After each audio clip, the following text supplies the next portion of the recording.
in pattern, it favors odds. It doesn't favor evens. So it's an aesthetic choice in rhythm.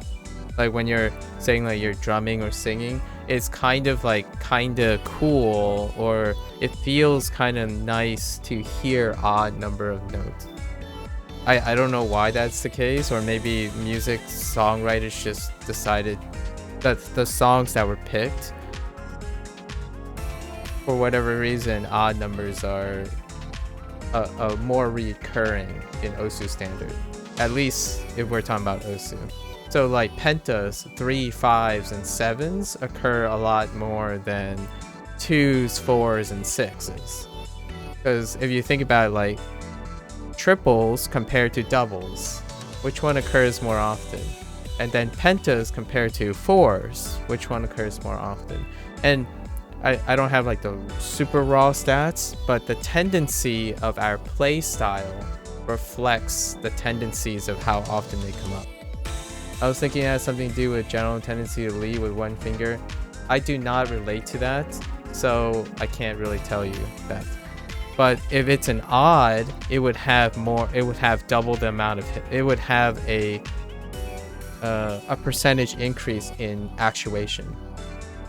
But ending a finger and leading a finger can be different fingers. Many times, if you haven't played Osu Standard, the general consensus is you would even out your tapping. So you would tend to be an even tapper. So you would end on the opposite finger that you lead, general tendencies. However, when you play Osu, it ends up being on the same finger. So if you lead with one finger, you end at one finger. That's the tendency, and that's odd numbers of notes. That's how I broke it down a while ago, because I have a problem with it. I end on fingers that I don't desire because I have no way of I don't have enough finger control to stop myself from doing one or the other consistently. And I wanted to know why this is the case, or what is leading me to creating this tendency. And in this game, it highlights it because if you tap one extra time anywhere, anytime is considered a miss. In Osu Standard, that's not the case. It has to be a miss on a circle. So you could tap outside of the chart and it will still be fine. So some bursts, some stuff are more lenient and less lenient because of missing trap notes in Osu. So it's a combination of all of them, but the driving, the statistics, like the observing thing that for me personally, the thing that I just described, why my tendency is because the maps I play, the maps I tend to play, have odd numbers of notes. Which lead finger? There is a dominance in the lead finger because of exposure. So if I spend most of my time today leading with my left finger, because of odd notes, I will use my index finger would have more actuation time. And because of the more actuation time, I would tend to end on the pointer finger. This game has a mix of both. Sometimes it has lead finger changes. Leading with my middle finger is less dominant. So when there's a triple in this game that leads with the middle finger, it takes a little bit longer than the pointer finger. So right, left, right is more dominant than left, right, left. However, when we play them, it gets normalized very quickly. What the miss that happens even more often is when there's a even followed by an odd, or an odd followed by an even. So when you do a triple into a 6, there's a chance it's going to be treated like a 3 and a 7, or a 3 and a 5. And that's when you get into trouble of either skipping a note or tapping one extra time. And those two are related. All the stuff that you said and everything, they are all contributing to that idea. And trying to explain it statistically is this game blends both. They tend to use evens and odds about split enough to cause an inconsistency. In Osu, maps tend to be either dominated by, if it was a double, like if it was a music that's double, like dominated by doubles, you'll actually see a heightened increase in even number of notes, because it sounds metrically, like rhythm, like beat wise, a double heavy song gets, for whatever reason, gets accompanied with a lot of even burst because of maybe the timing, music. I don't know enough about music theory anymore to understand if you had a song that featured a lot of doubles, that other longer burst, like rolls, like drum rolls and like string rolls, would also be even, to like maybe time up and match up the metrics. Like maybe it's the time signature is 4/4 and you tend to do doubles, and then the song you're playing might be the time signature maybe is on an odd time signature, so that triples and pentas, and maybe most of the genre of music that Osu tends to map are on odd signatures or something. That can be very well a thing. I don't know, I didn't do a deep dive into analyzing different types of music because it would take way too long, and I'm not a musician by practice or a music theorist by practice. It would be pretty sweet though to interview an expert who like data mines music compositions and trends, and then apply that to the Osu bank and figure out if maybe most of the songs are on odd timing signatures. So then you have 3s, 5s, and 7s a lot because they aesthetically sound great when you hit them. But from a novice standpoint, like my pool of maps, triples occur way more than doubles. Pentas occur way more than quads.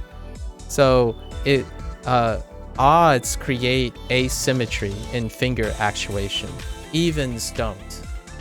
And this game, on the early stuff, they're mostly even. So like right, left, right, right, left, right, left, right, left, left, right, left, or like right, left, left, right. It's not right, left, right, left, right, left. And then when you get to the later songs, they throw in odds, and odds create dominance because one finger is actuating far more. Yeah, it does. You have to be like a songwriter. Like there aren't songwriting is a very underappreciated craft. Like you hear a great song, right? It's like, oh, this is great. It's like, you're like, oh, the band's great and stuff. But a lot of times the songwriter is the one who composed the song. And then it takes a lot of dexterity for the player to play it. But songwriting is it's so different from actually playing the song, like the composition. There's so much theory that's involved in it. It's kind of like playing this game. I'm trying to review this game and making commentary on it, but programming the game, like making the game, is just an entire world of underappreciation. Because as gamers, we don't appreciate making the game, like literally. It's very hard for us to empathize.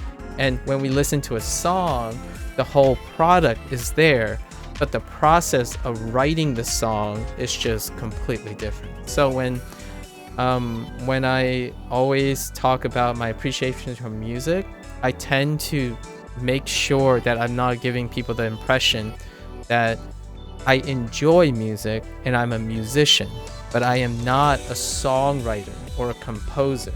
It's incredibly underappreciated, in my opinion, the craft of making something, because you don't see it. You don't get to see that. And I also don't want to diminish mapping. Mapping is way different from playing Osu. It's the same relationship. It's a similar facsimile of it, where the act of creating a composition and seeing the composition being played out are two entirely different things. And it's so awesome when you have, which you said it takes a lot of passion and even a lot of time. It's super rare for an extremely skilled musician to also be an extremely skilled songwriter. You might be thinking, well, there are some. Yeah, they're the real exception. Typically, if you're a really skilled player, you can't really, if that person does songwriting, the songwriting will cap the musician. As in, if it's a really skilled musician and their songwriting's underplayed, what happens is they write what they're able to, and their skill is capped by their songwriting. If you flip it around, the songwriting could be super great, but if you don't have the ability to play it, you have to limit the songwriting so that you can play it. So some of the best tracks, like the most wonderful tracks, is the really super rare occasion that a songwriter, a super skilled songwriter, is like the closest brother or like the closest sister, like they resonate and it matched up with a super skilled player. So then you have the classics, the super intricate stuff that songwriting meets playing. Generally speaking though, it's more of the songwriter is very good, the musician is very good, they kind of jive and vibe together, and then they come up with a product that is a slight compromise for the player and a slight compromise for the songwriter, but it can be even greater than the sum of their parts. So often the hits and stuff is the greater of sum of their parts, but they're not operating at full capacity because they have to compromise. In the super rare occasion, a person is so passionate that they can be super skilled at playing and writing at the same time and put together. You can probably name them on single hands, who are able to appreciate how music theory takes advantage of the trends and make it super popular, and they can play anything they want. We're not talking about complexity. We're not talking about like eccentricity. Like, you can go, if you want eccentricity, you listen to classical music, you listen to Baroque period, you listen to Franz Liszt on the piano. We're talking about songwriting elevated to the point where they know how to make people feel in the ways they want them to feel. And we're talking about popular music. But popular music is not, I'm not leaning towards popular music and manufactured music. Now, the person who created the popular trend created it before it became manufactured. And then those trend starters will move on to the next thing. So those are great songwriters. They understand, hey, this is a popular trend, I'm gonna milk it. Now the big companies come in and manufacture it, I'm going off to the next thing. So they're trendsetters. And those are the songwriters I'm talking about. And then musicians are there are trend-setting musicians. Like a form, a method of playing that gets popularized because they understand the artwork, right? So it's sweet. I think all this stuff is great. Just very, very hard to balance. But for me, I dabble in music theory enough to understand that certain time signatures like certain types of beats. And the number of beats in a time signature makes it aesthetically pleasing. Like, for example, trying to fit doubles in an odd time signature can be clashing. Like, it's not, I don't know, humans have this intuition like, wait, that sounds like every other beat is offbeat with the song or something, and it turns out it's like a time signature clash with the number of beats in a measure. So I like to believe it's not a coincidence. It's not a coincidence that, oh, like we just happen to tap odds better than evens. And that plays into all of this. Like, understanding that, I've been practicing for Osu, I've been practicing evens more than I've been practicing odds. But, or I've been practicing odds more than evens, because when I'm not playing Osu, a lot of things are on even time signatures and even beats. So like left right, you know, like the drums, like left right, left right, left. Like when you're tapping, you're going like left right. Like whenever I'm like exercising and stuff, I'm doing like even balanced stuff. But when it comes to Osu, the worst skill I have is hitting odds. So I practice triples, pentas. Pentas are horrendous. I drop the last note all the time. Like there's a burst, 5 bursts. The last note is slow. It's always slow because I tap evenly. I always tap 4 times and I forget there's a 5th note. So my reading speed is compensating for it, but it's compensating not fast enough. Basically, it's like it's always green. It tends to be 150% of the time. A good example is play any DMB song, right? If you play DMB song, for whatever reason, the mappers decide to favor 3 5s. 3 5 3 5 3 5 slide. 3 5 3 5 3 5 slide. 3 5 slide. 3 5 slide. That's like the DMB standard, right? So instead of 2 4 2 4 slide or 1 2 jump 2 4 slide, it's just typically 3 and 5s. I don't know, but I'm horrendous at DMB and it sticks out like a sore thumb. Every time triple, the 3rd note is slow sometimes, or the 1st note is fast, and then go through the penta and I either am early on the 1st note or late on the last note because I'm an even tapper. I tap evenly.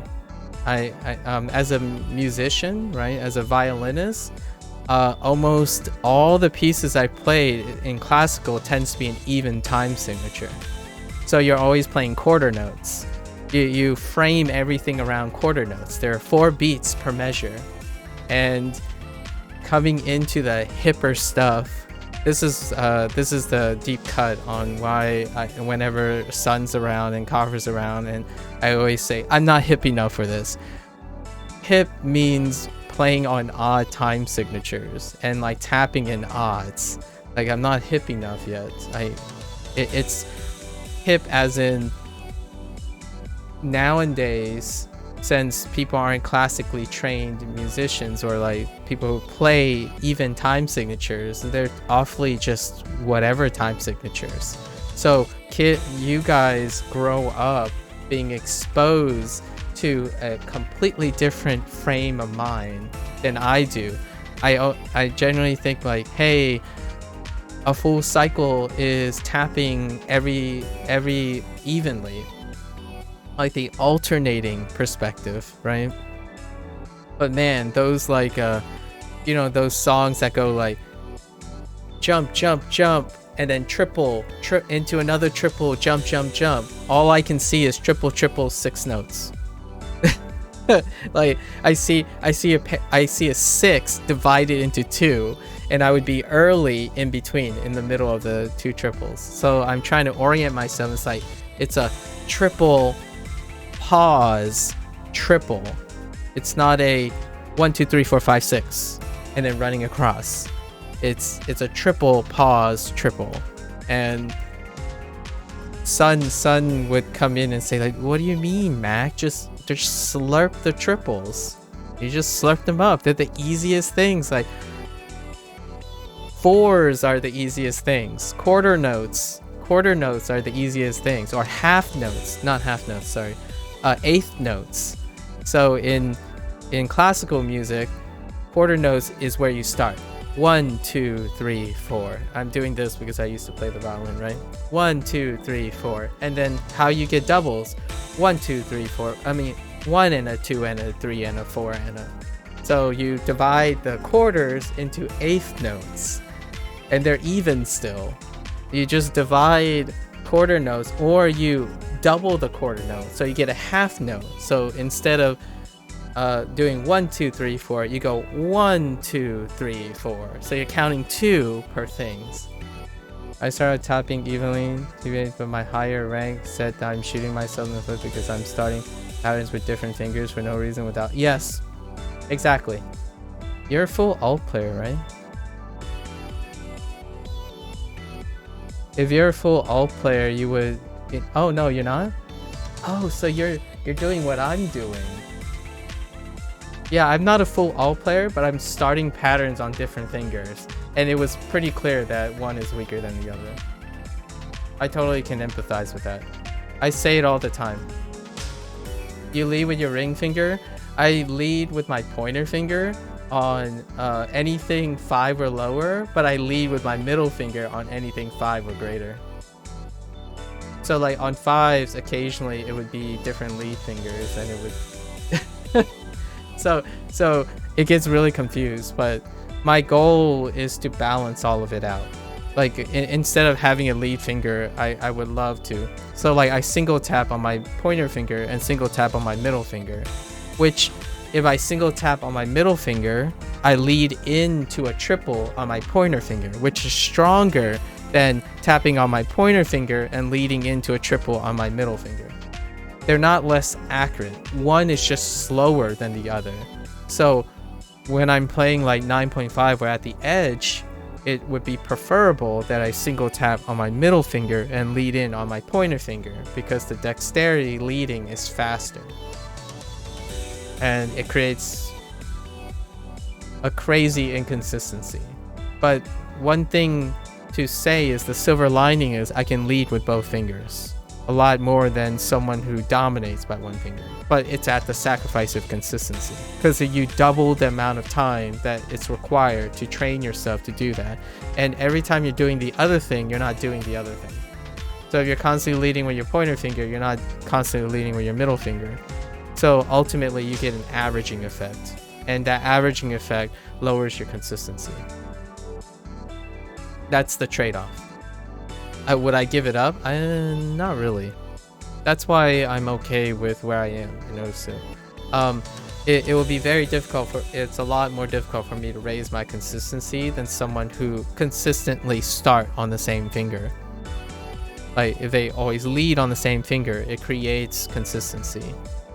I did train the ability to start patterns from the point just in case. It's not as good, of course. Yeah, but you know what I mean, right? So like the time you took to train that, it can create interference with the time you didn't and you used to lead with the other finger. So you get an averaging effect. And you understand that that's what's going to happen. And if you're happy about it, then you're happy about it. I prefer to be able to lead with both fingers.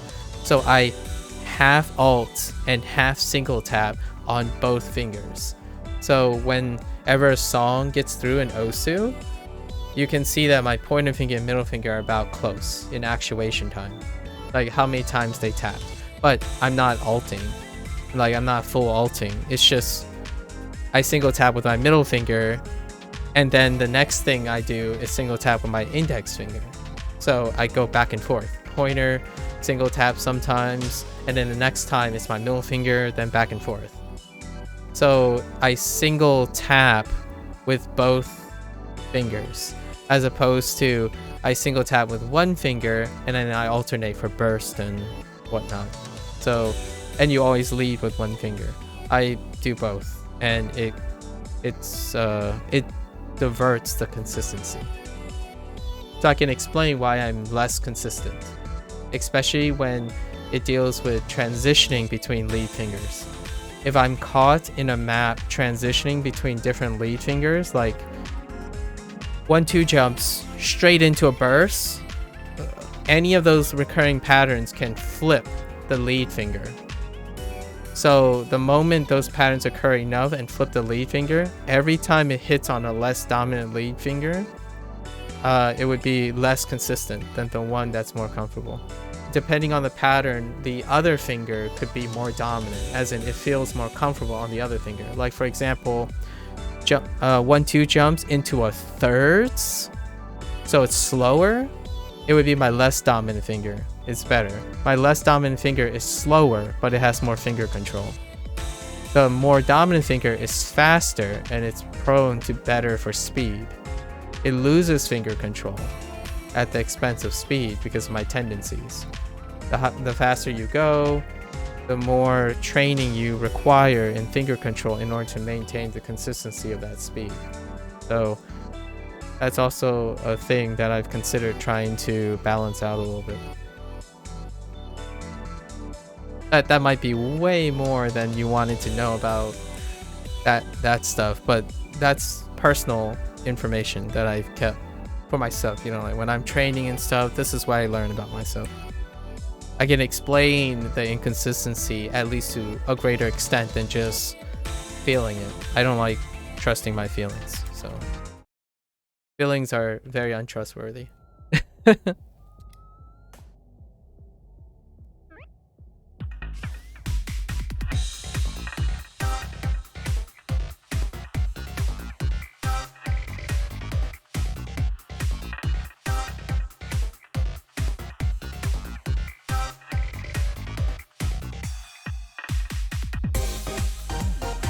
Oops, I tapped the wrong button there.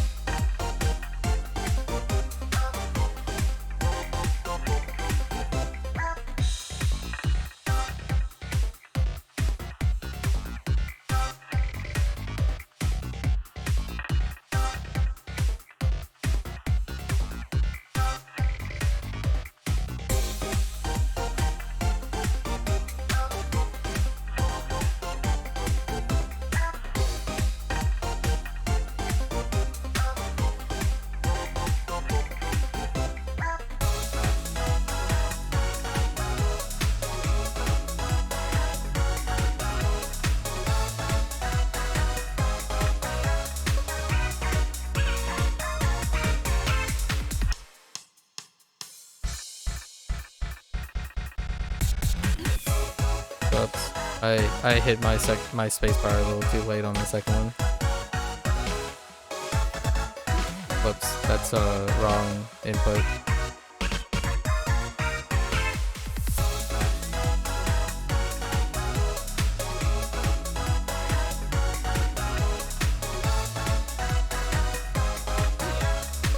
That's early.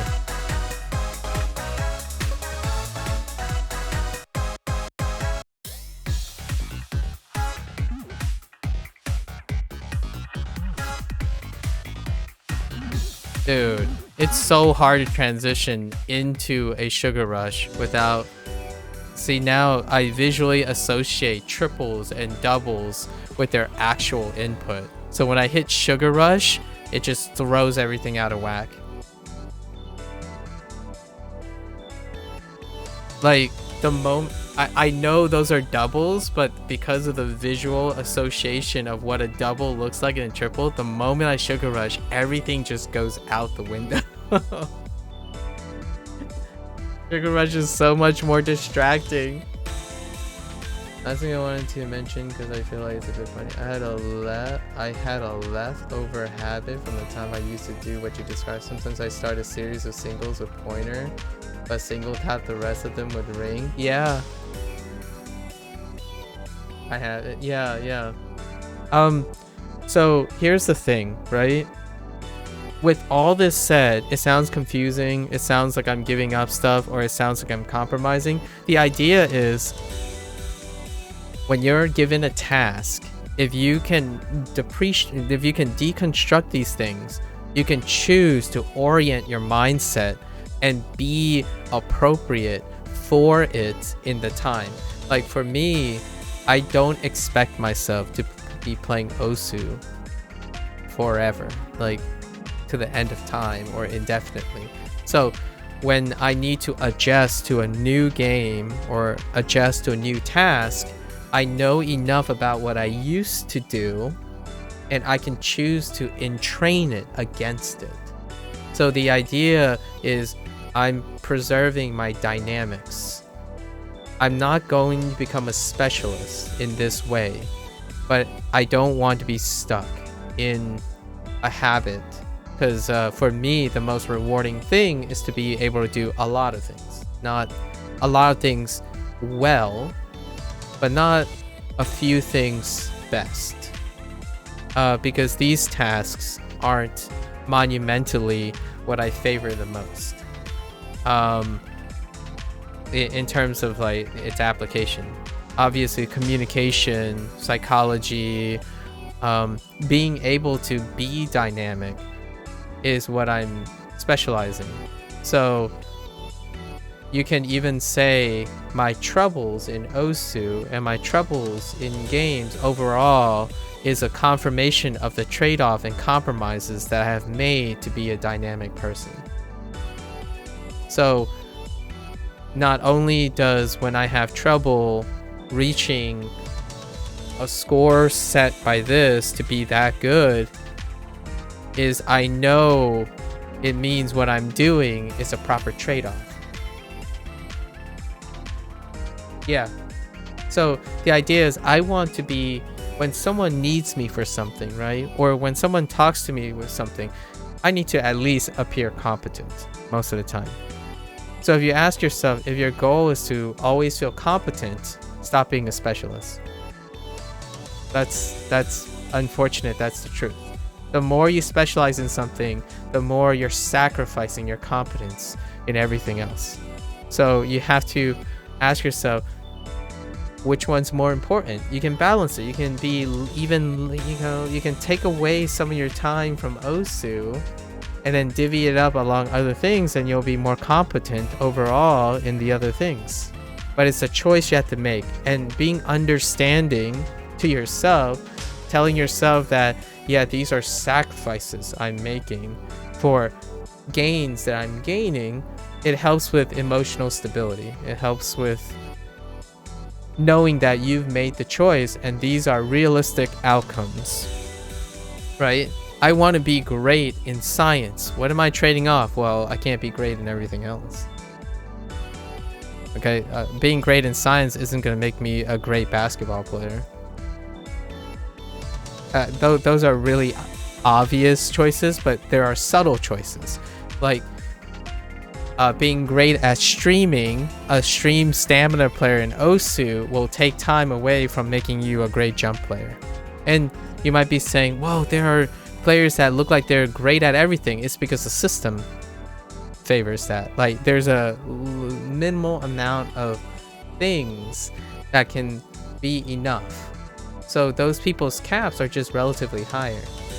Caring about skills outside of games. To me, you have to ask yourself if they're important to you. For me, there's no amount of a game, any closed system is fair game to me. Fair, like if it's a closed system, it can rarely ever impact my self-esteem, because what I'm doing when I'm playing games is I'm taking as much of the essence of the game and I'm using it to contribute to my bigger picture.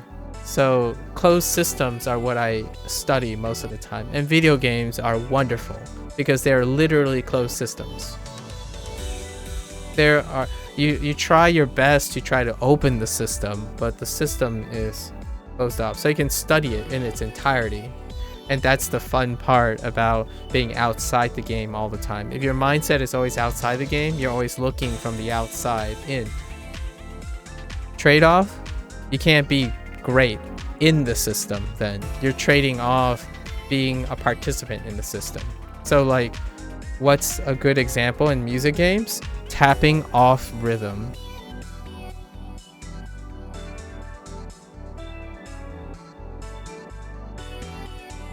Apart from emotional intent, yeah, it's understandable, Worm.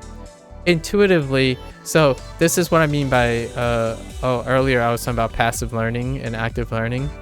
Emotional intelligence, or the feeling of gravitating to emotional intelligence, come with an intuition, and intuition feels very comfortable.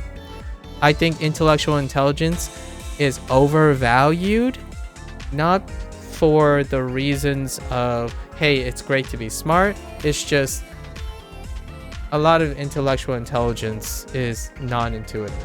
And intuitive feels very human-like.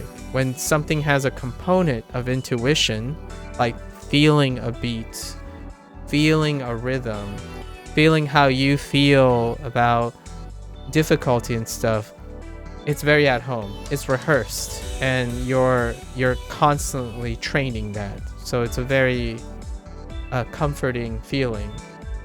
Intellectual is abstraction. So if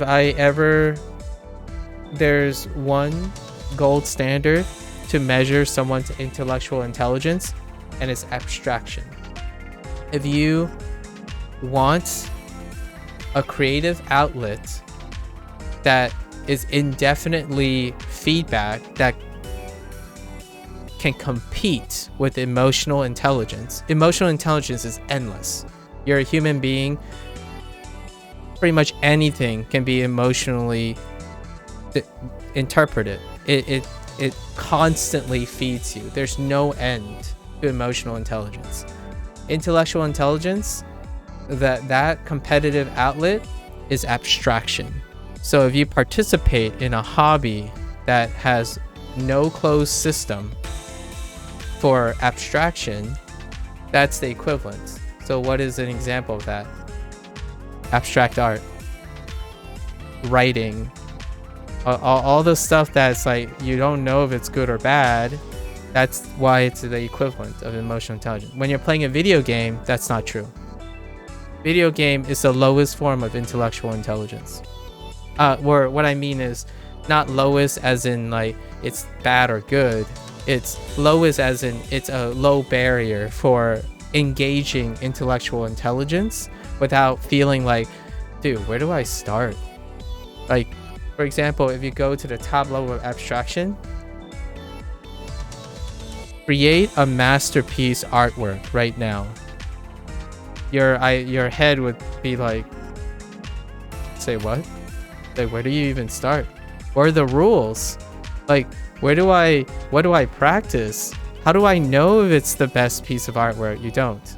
That's the highest level of intellectual intelligence. But not all of us can do that, right? So we tend to frame it. And for me, I use video games because it's a closed system. There are rules. There are ways to observe it. There's ways to measure it. It makes it simplified. And then you just do a lot of it. So how do you compensate for a lower form of intellectual intelligence engagement? You do more of it. You sample more of it. So play more games to extract more intellectual understanding. For myself, because I consider myself an intellectual, so I collect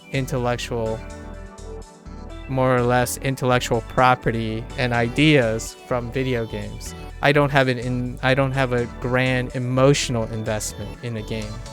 So if a game makes me feel bad, it's less of a learning lesson because I already know it's probably gonna make me feel bad. What I learned, how it makes me feel bad, is the intellectual value that I'm getting from it. What is making me frustrated? How is it making me frustrated? And how does that apply to something outside of the system, like people, the people who are coming into the system? Emotional intelligence involves like, does this make me feel good? Do I feel good that other people are playing this? Those stuff come second nature, and that is very important as well to feeling out what makes you happy and what makes you not. However, if you add the attempt to make it intellectual, as in actively deconstructing it, when you feel like you're out of place, like things become out of place and you don't have enough emotional intelligence to handle it, intellectual intelligence can support and offer it. So like if you're super depressed, it's really hard if you're not practiced to figure out how to coax yourself to finding solutions or to find a method to improve your lifestyle. And for me, that was the golden ticket. The golden ticket was I'm no longer interested in emotional intelligence. I am interested in emotional intelligence, but not about myself. Now I'm more interested in the emotional intelligence of others.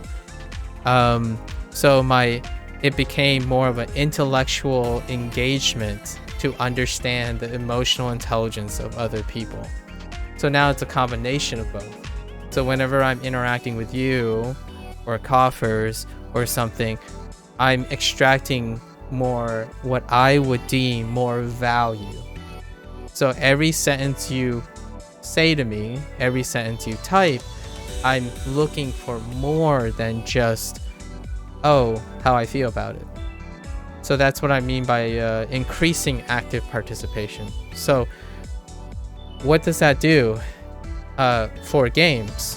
When I play through a game, more thoughts and ideas are being extracted per time use. So how does that translate to real world hot takes? I'm working smarter over time. I'm not working harder over time. I'm reducing the amount of repetitions that I require to intuit something when I can intellectually extract something as well on top of intuiting it. So the things I do, the tasks I do, the skills that are required to learn, the learning curve goes down in general over the course of most things. To adjust, if I'm feeling bad, I fix it quicker because I have more options. And that's the idea. That's what some people would call one of the core foundations of peak performance, like the idea of peak performers or success seekers. That type of thing comes up a lot. The thing that I'm describing, you're maximizing your time. Is it for everyone? I don't think it's for everyone. Definitely not. You find enough to make you happy sustainably. Can you be too much? Yes, you can. You can overcomplicate things. So you have to find what you can manage. Because I could try and optimize the heck out of my time, but it could be so confusing and so convoluted that I'm exhausted all the time. And that would take recovery time, and it would actually end up losing me time than increasing time. So you kind of just inch up until you can't handle it anymore. And that comes with practice. Kind of like speed practice in OSU. You practice until you can't handle it, and then you go back and you push it a little bit more. Mindset and habits and mental stuff is the same. To me, I visualize it in the same process. You practice it now, it's exhausting. Practice it at that same extent, it's going to be less exhausting over time because of practice and rehearsal. So I do this every day. Every time I go and stream something, it's for an intent. What am I doing today? I think this was the second take. I'm going to do a third take soon. And I can probably get this 3-star score, but that's the idea.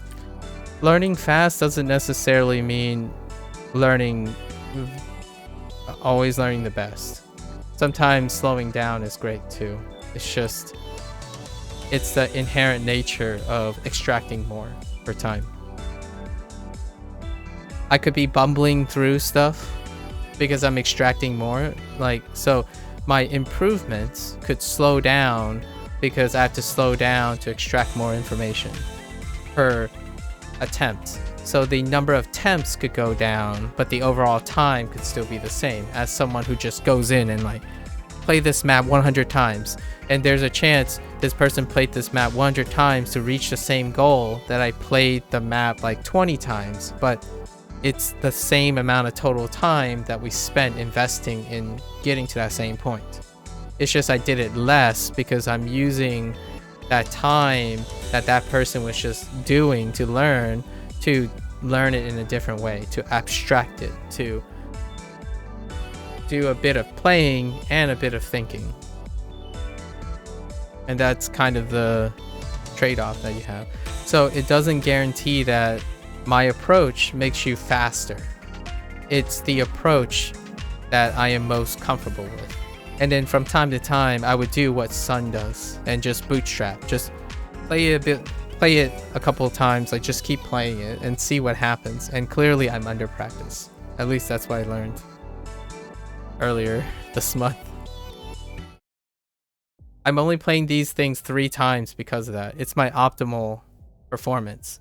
First play is the sight read or the review. Second play is the refinement, like the more focused refinement. Third play is when anticipation and error-prone pre-reading falls in. So I do 3 attempts, much like 3 sets in a workout, because mental fatigue drops pretty quick for me. Like on the 3rd repeat, mental fatigue comes in really much, a lot. Really much, a lot. So this is the 2nd take, right? No, this is the 3rd take, so I'd probably be prone to error at this point.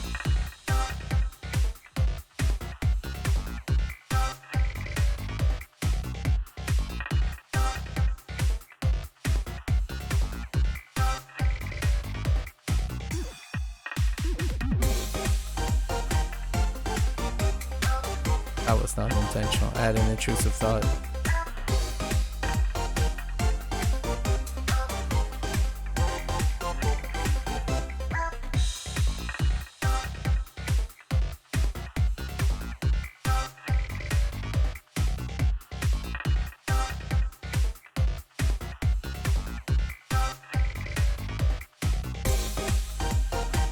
I skipped the note.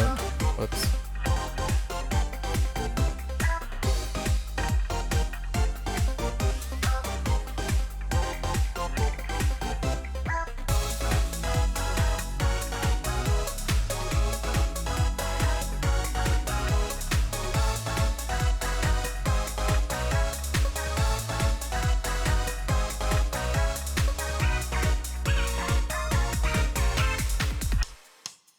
The thing I like about this game is it's not stamina bound for me, so I don't ever have to worry about my finger dexterity dropping due to stamina.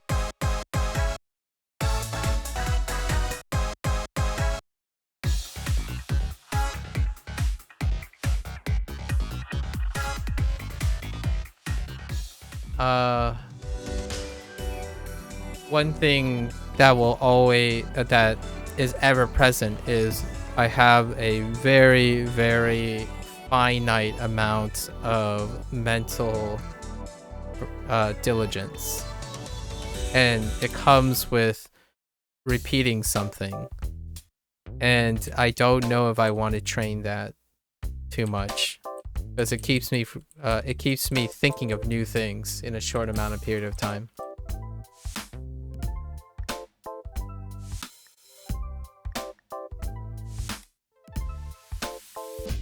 All right, this is the last of the tracks, so 3 takes. Here we go. 3 takes.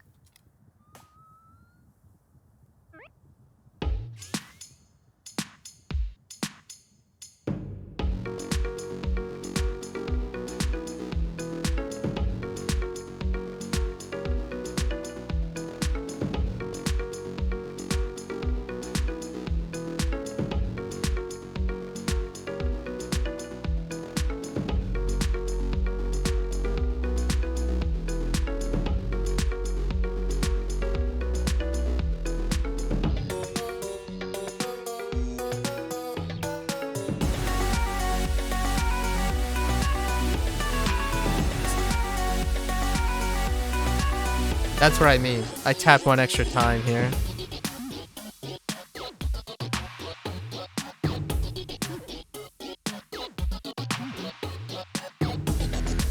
See, I tapped even when there's odds. There's odd even in this one. and from time to time I would tap the wrong amount, and it's usually on an odd actually in this game.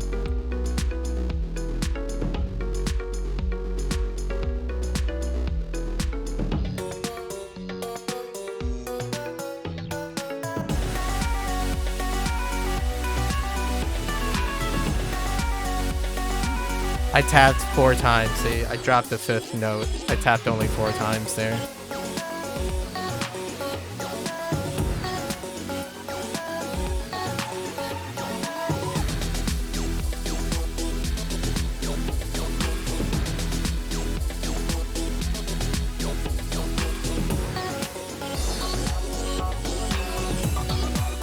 It really does.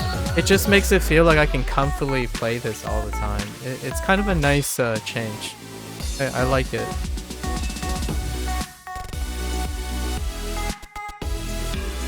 So I can focus on my mental problems, or like my mental caps right now. So I can focus on, hey, stay focused, left, right, space, you know. So I'm focusing on the mental part, as opposed to my physical dexterity due to stamina.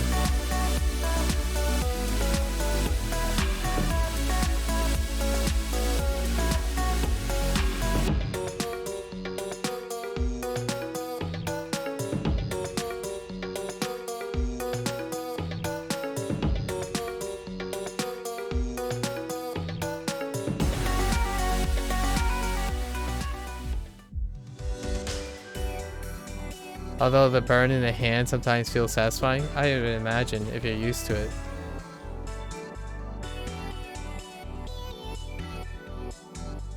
Yeah, if that's your form of feedback that you're used to, it definitely would feel satisfying.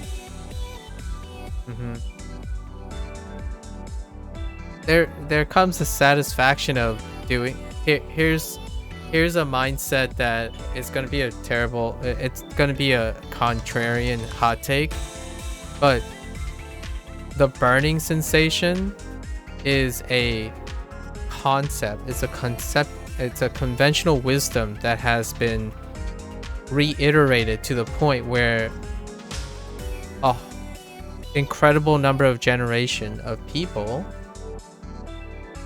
have merely been exposed to the idea that that burning sensation has a lot of emotional attachment to it. The feeling of doing a hard work, right? Or taxing yourself and whatnot, but scientifically that's not true. Just so you know, like it's overwhelming converging evidence to the point where it's very hard to diminish that if you're feeling sore, like if your hand burns, it's not a sign that you worked hard or you put in a hard day's work. It's not reliable. It's a feeling, and it's very contentious and tenuous based on your starting point and your, you know, like there are a lot of variables that confound that. What is observable is the tracking and record keeping of what you did do. So, but conventional knowledge had made it so ingrained due to mere exposure. It's one of the biggest misconceptions when it comes to monitoring how hard you push, how hard you've performed. So in this game, I cannot rely on the idea that, hey, stamina's not in this, my hand's not burning, am I working harder or less? It's unreliable. I can't compare what I'm doing here to the orange that is Osu, right? But on a days when you compare within it, you can measure and compare those metrics. And in Osu, if your hand burns one day and your hand doesn't burn another day, it's unreliable. But big but, this, we're not talking about emotional intelligence here, but emotional intelligence, when it burns, it adds to the satisfaction of, and I agree, I kid you not, days when I underperform, but I'm like struggling as heck to complete my sets, it feels like, ah, yeah, that burn, and like it feels so good, like I pushed so hard, and then I look at my record book and my journal, I underperformed. so there is a really heavy emotional association that came from conventional knowledge. And if you think about it here, it's so strong. Ask yourself, what if you got better without ever having to struggle or feel like it's burning or feel like you might push yourself over the limit? The thing is, you might be surprised at how you can improve without necessarily always having to feel like you're about to die in your sets. So just entertain that idea for a moment. There are systematic ways to optimize physical performance without needing a feedback of, oh, I really crushed it kind of thing. But psychologically though, we have already associated it. Getting that burn, the DOMs, the soreness, the physical feedback, we have psychologically associated that with a sign of pushing and exhaustion. But our performance is indistinguishable. Like it doesn't choose when you perform better or worse based on how you feel. It's what you literally did. So there are times when I really thought I was pushing hard, like I was running. I don't use like a pace tracker or a heart monitor to track the micro moments in running. Some days I felt like I was going so fast, like I was pushing so hard, and I came in like 30 seconds later. And another day that I just felt like I was cruising. Yeah. Or some days I wake up, it's like, oh man, my knee is like, so I sit there, I massage it, try to get the knee stiffness out, and then it would be my fastest time. That day would be like I would go the fastest, like without effortlessly. And then some days I wake up, it's like, oh, I'm ready. Yeah, I'm ready. And I go out, and I'm like, oh, that was okay. And then suddenly near the end, it's like I'm dying. It's like I had to have done well, right? I was like dying at the end, and I did worse. So it's one of those things, like I would prefer, I'm trying to dissociate myself, but I can totally relate. I empathize with you because I love the burn. It makes me feel so satisfied that I worked hard for the burn. However, the days that I perform the best usually are the days I feel great, and when I did it, I feel great. Like nothing happened, and it was, on paper, it's incredible. However, if you're relying on feelings, like if you didn't dissociate that, making it easy and not feeling easy, you could underperform dramatically because you're looking for the burn, right? And psychologically, you could convince yourself that you have to feel like it's exhausting to push yourself. So it works double-edged. For me, when it comes to performance, I record. That's just it. And more monitoring stuff that you have, it deviates and separates yourself from it. But it doesn't take away from the satisfaction.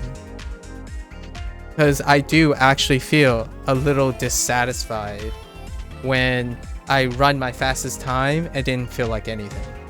Like the days when I run the best, and it's like, wait a minute, it didn't feel like I'm challenging. Am I underworking? Like I have to actually convince myself, no, that's a faster time. Like that is faster. It's like, cool, I'm getting faster, and it was effortless. How hard can I push the next day? That's relying on your emotional intelligence. The next day you go out like running, it's like, oh, I'm dying, and then you look and you perform worse. So it backfires all the time. So relying on emotional feedback a lot of times, or feeling feedback, it can be high when it's really high. You can rely on it when you're getting really positive feedback. Just harness it. However, it doesn't substitute for record keeping.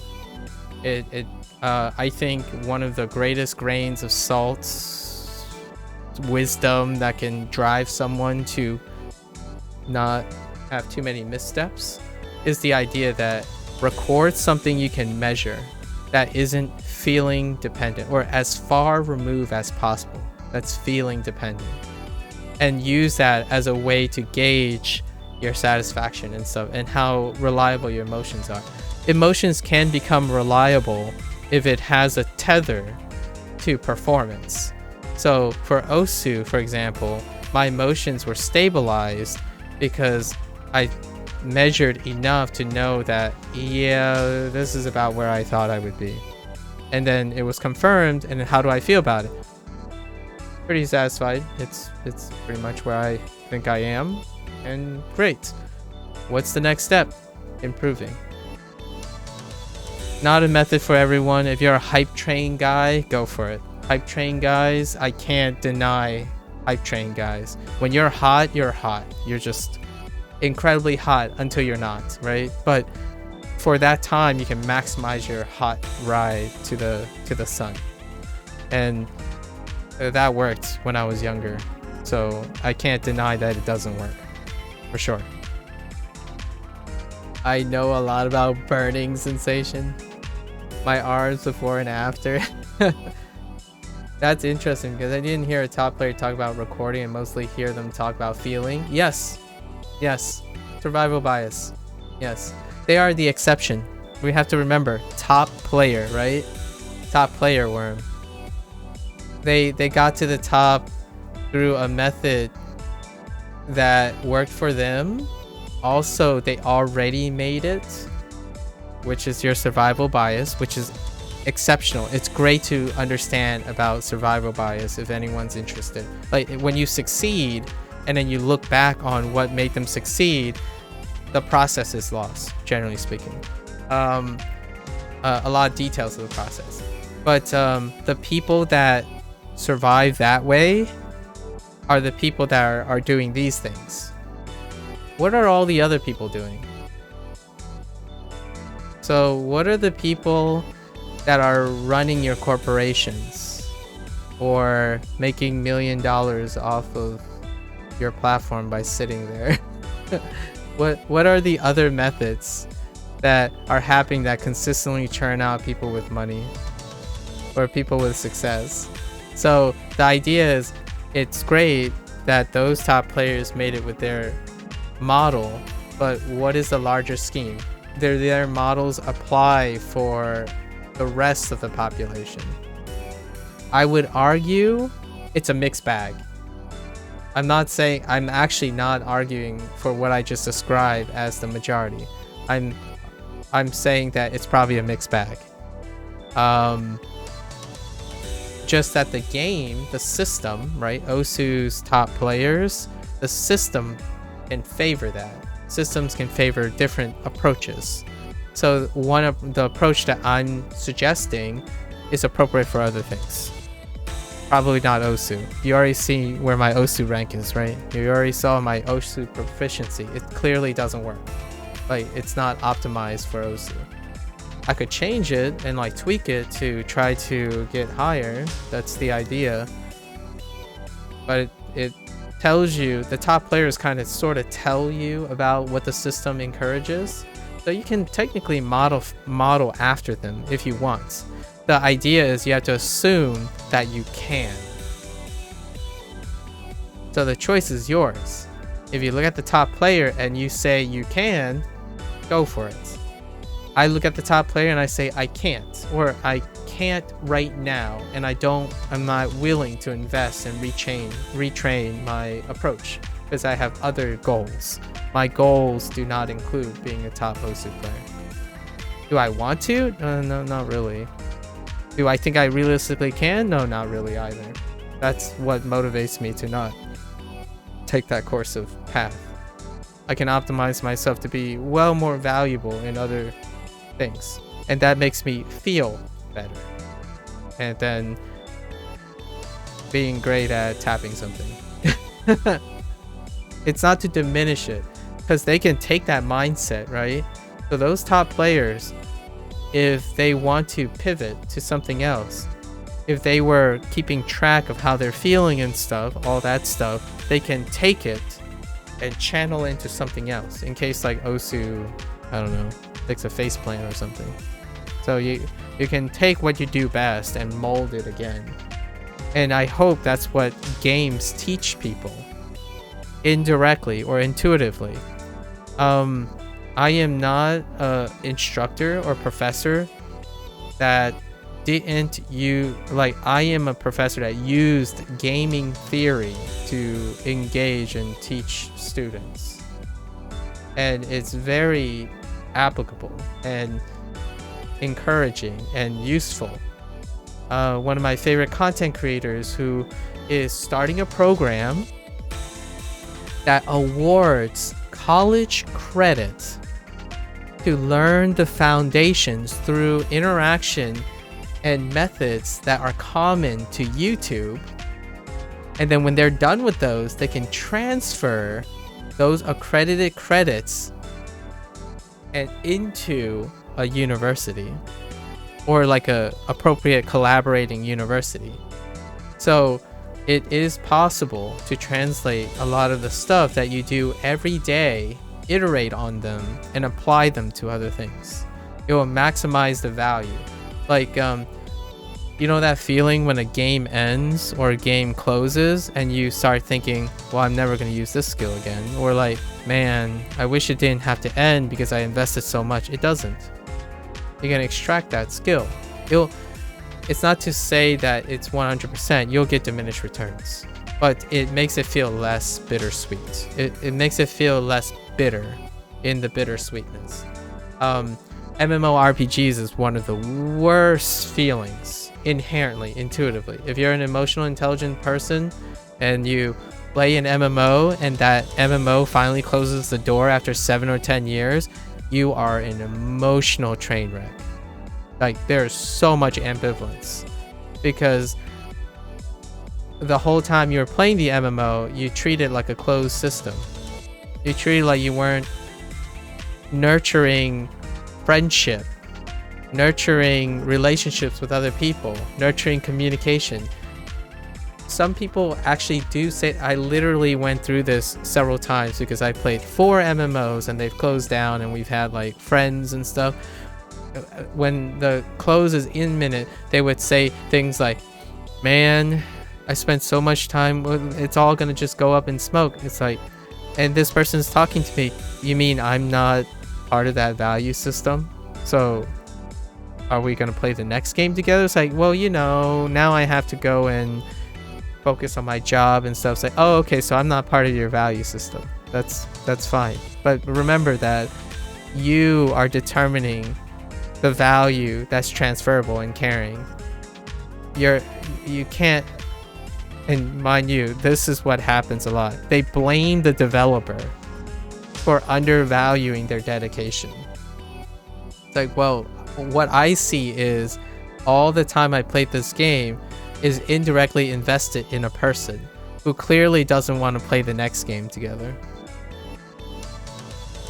And all the while during the game, this person would be like, oh yeah, let's make a great guild and let's be family members and we learned about each other. And then the next thing, when this closed system just closes down, it's gone, that tether is gone, and it reveals the true nature of their active participation. It was the closed system that kept them invested, not what's outside, which is basically everyone else. Like, all the people are outside the system. They can choose to be outside the system, but they didn't. They're like, oh, I hope we play the next game together. Immediately, all the bridges get burned. No one knows each other anymore, and I don't even talk to them anymore. Like, it's just gone. In fact, just recently, I continued playing a game, and their reason for leaving is they don't agree with the devs changing a system. And they're like, oh yeah, you know, I would log on to play with you because we're friends and stuff. It's like, no, they're just gone. That reveals the truth. You can say one thing and not be aware of your own desires. Their desire was that the game provide a closed system that incentivized them to play with other people, not the other way around. So whenever they spend their time, it's like, oh, I care about family, I care about friends, and that you don't. You legitimately don't. You just left the game because you disagree with what happened to the closed system. Well, the closed system presents a challenge for you to play with other people. If you care about playing with other people first, irregardless of the challenge or change of the closed system, it's another thing to tackle together. But it's the reverse. The cause and effect was reversed. So these individuals, and fundamentally as a pragmatist, I have no emotional investment in it. So I drop them like a dead weight. That's it. Like, it doesn't stop me from playing a game. Like, I play this game to interact with people. So if you stop playing because the devs changed something, I'm going to continue playing. I'm not going to drop it because you decide that friends are worth less than the game. So hear me out here. Let me apply your same logic. Do I want to continue playing with someone who would drop and burn all their bridges because they disagree with what the devs did with their game? Or do I want friends who continue playing because they know how to adapt to the closed system because they favor playing with other people over the closed system? Who would you pick? For me, it's the latter, not the former. So going with the guy that thinks they are great friend material and stuff, only to be dropped in the next game they play, nah. Like, I pass for me. Personally, that's my choice. Personally, that's your choice. It's just business. You care about games more than you care about people. If you don't accept that, that's fine. Because if you don't accept it, we can't even be friends in the first place. So, no loss to me. I'm sorry for your emotional intelligence, but the truth is, I'm telling you, as a friend, if you can't handle that, we can't be friends either. So everything's red flags. So better to burn the bridge before it becomes toxic. So there it is. And why don't I play lots of multiplayer games? Most people care about the game more than the people. I'm not blowing smoke up people's butt. Like, legitimately, the ones that tend to try to convince themselves, they use that as a coping mechanism to stay with the game. The moment you hear that, you want to be concerned. Like, for example, oh yeah, I don't know, conversation comes up, I don't know if I'm gonna play this game much longer if the devs keep doing this. And then you're like chatting, right, between two people, and I'm like, oh, well, I'm gonna keep playing this game because you're playing it. Why are you bringing up the other thing? That's a red flag. The moment that person says like, hey, there are other factors that could affect me stop playing this game, so I guess friendship is not one of them. that's you got to be real with yourself, honestly. I lack emotional intelligence, but one of the silver lining is I clearly see the signs. I'm not going to say, oh, we're friends. There's no way this person is going to quit because the developer is going to release an unpopular patch in the next patch and just drop it like a dead weight. It's like, they're my friends. That would be an emotional intelligence thing. So I rarely do I see that because I play games for intellectual things. I make friends for intellectual enrichment. I want to learn from them. I want to learn from people. Did they betray me? No. I learned why they left. I learned how to burn that bridge without hurting their feelings. I did a hot take. It was way more complicated than that, and it went over like the period of 6 months and whatnot. Especially when you leave guilds and like leave alliances or clans, like those things play over like 3 or 4 months of interaction. Friends who choose to be lost for a reason outside of friendship are not your friend. Here's the thing, right? When you rely on emotional intelligence, it's hard to see that in hindsight. It's difficult. It's very difficult to be in hindsight. Friendship breeds faith and trust, and it can pay off. Like, when just as possible that friends wouldn't stay in the first place, they could stay because you've chosen to enforce friendship. So we have to be fair to all the outcomes. There are outcomes where a person convinced someone else to play and they were grateful for it when initially they would have left.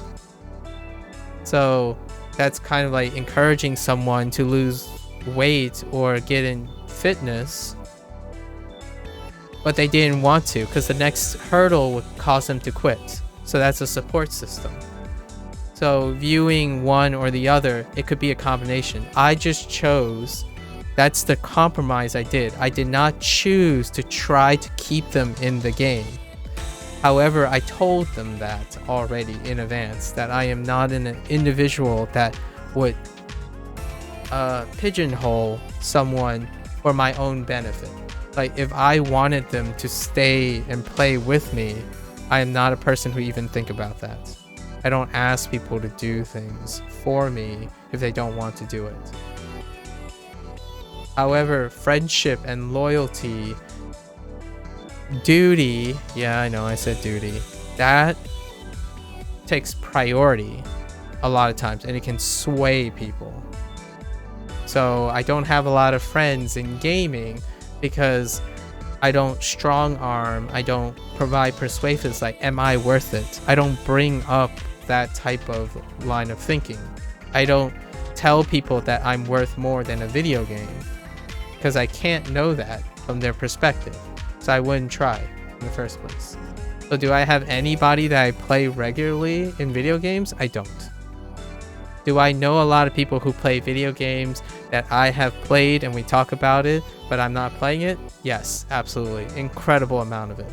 But because I prefer to listen to them. Like, hey, what are you playing now? Tell me about it. And then it's up to them to value their passion enough to share it with me. Now, their passion could exceed so far that they would want to sway me to playing the game. And that's where I find myself playing with more people. Temporarily. Because eventually,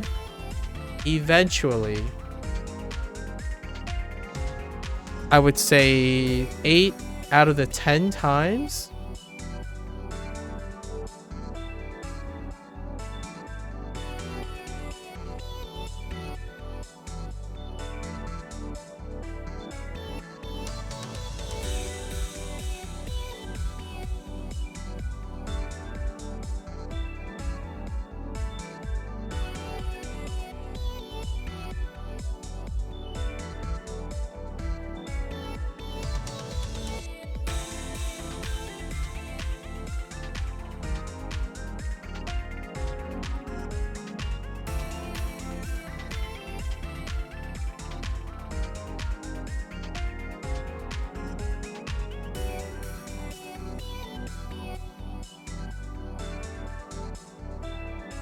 yeah, it doesn't help with all the confetti thing too. But my bitrate has dropped. It did the same thing like a month ago. It's an ISP problem.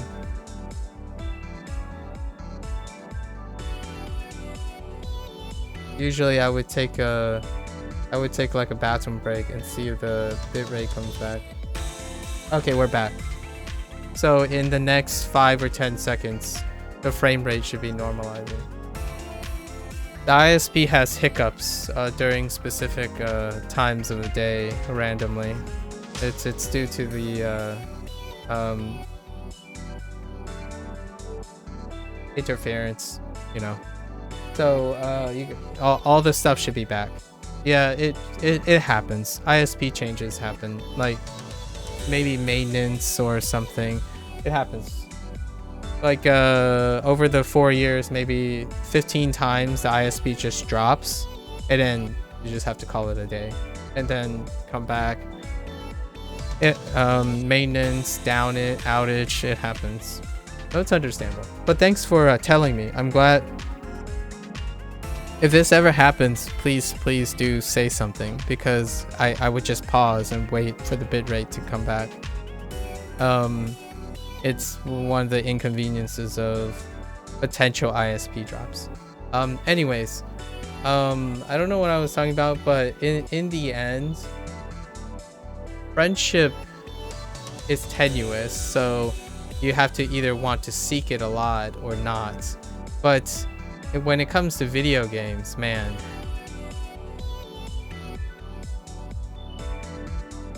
I try to connect with people who I want to invest outside of the game as much as possible. The more tethers, like say you really like playing with someone, right? You just hit it up and you competitively, the more bridges you build outside of the game will solidify when that game disappears. So valuing friendship deals with building upon things that don't expire or have an expiration date. So that's largely why I still enjoy single player experiences, because the only relationship I have with single player relationships is the relationship with myself. Multiplayer games is a phenomenal way of getting rewarding interactions. However, it's also an incredible exponentially higher requirement of effort to retain the value you had from multiplayer games, unless you change your frame of mind, if you want to change your frame of mind. I play multiplayer games to meet new people and to learn from new people. It's in contrast to people who play multiplayer games to make friends or to interact with people. I go and see, observe, and learn from new people. I don't necessarily have to interact with them. So your mindset can really offset the painfulness and emotional investment you have with games. And Osu kind of strikes a great balance between that, because you have your leaderboards, but you also have your local stores. So you can have a relationship with yourself, yourself, the Osu player, and between yourself, the Osu player, and yourself, the Nano, like the other components of when you're not playing Osu. They can have a handshake and understand and learn from that. That's kind of what self-improvement games deal with. They intuitively focus and try to balance between self-improvement and improvement relating to other people. But Osu is also very indirect because of that. It feels more indirect. Meanwhile, like, Coffers basically just plays multiplayer games all the time. I can't relate to that, but the last multiplayer game I played exclusively was because of Coffers. We played Overwatch 2 just to see how Overwatch 2 was. I think that was the last one. Yeah.